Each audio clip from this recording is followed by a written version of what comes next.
Hey there. Every single idea we share, every story we tell, it all boils down to one powerful tool, the sentence. But what actually makes a sentence work? Well, it turns out there's a surprisingly simple blueprint, a basic two-part structure. Today, we're going to pull it apart and see how it ticks. Let's meet the subject and the predicate. Seriously, think about it.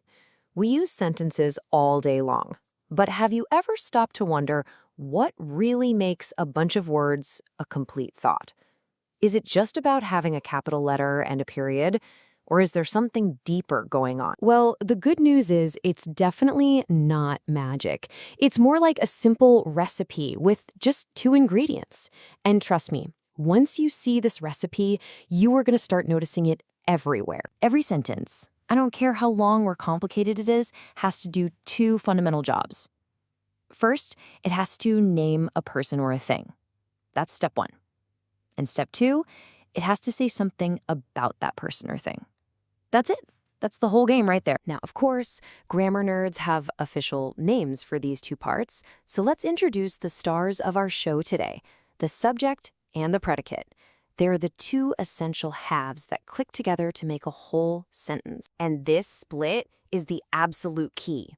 The subject, that's just the who or the what your sentence is focusing on.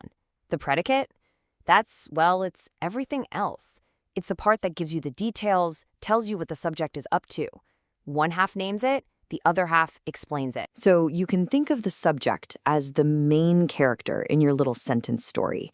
It's the person, place, or thing that you're putting the spotlight on. And if the subject is the main character, the predicate is the action.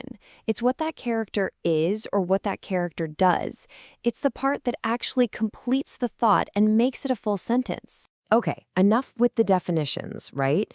Theory is great, but the best way to really get this is to see it work in a real sentence. So let's take one and break it down. Okay, here's our example. The Earth revolves round the sun.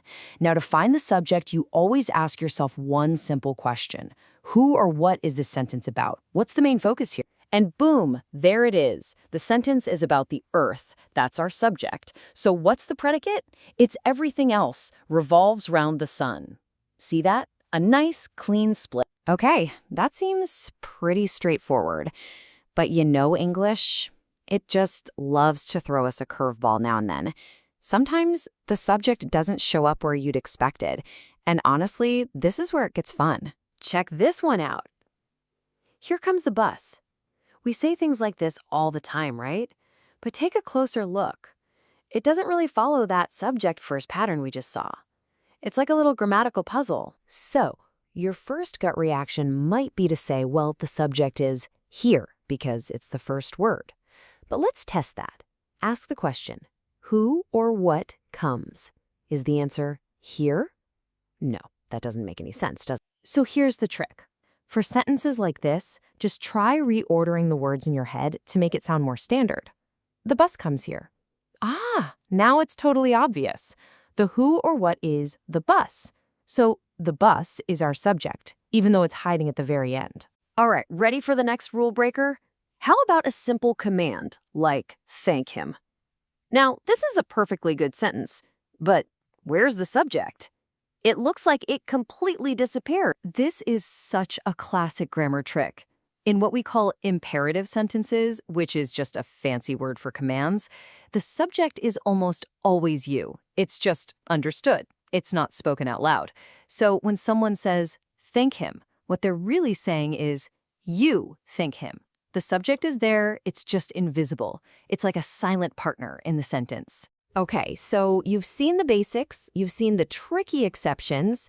I think it's time to put your new skills to the test. You've totally got this. Let's try a couple of challengers. Okay, first up, a line that sounds a bit like poetry, a barking sound the shepherd hears.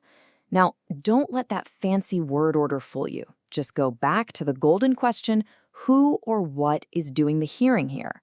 What is this sentence really about? I'll give you a second to think. Did you get it? The subject is the shepherd. How do we know?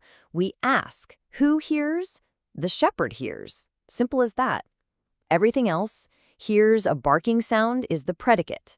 See how writers can flip the sentence around for style, but the core grammar doesn't change? All right, one last challenge to really lock this in. On the top of the hill lives a hermit. This is another one of those tricky inverted sentences. So find that subject. Who or what lives on the top of the hill? And the answer is a hermit. Perfect.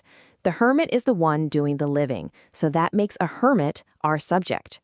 The rest of the sentence, lives on the top of the hill, is the predicate.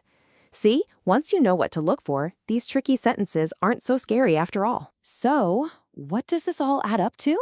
It means you now have a new grammar superpower. It's like having X-ray vision for language. You can look at any sentence, no matter how weird it looks, and see its hidden skeleton. So let's do a quick recap. The big takeaways. Number 1, every sentence has to have a subject and a predicate. 2, to find that subject, just ask, who or what is this about? 3, remember, the subject isn't always at the front of the line. And 4, in commands, be on the lookout for that invisible subject, you. Look, at the end of the day, this isn't just about taking sentences apart.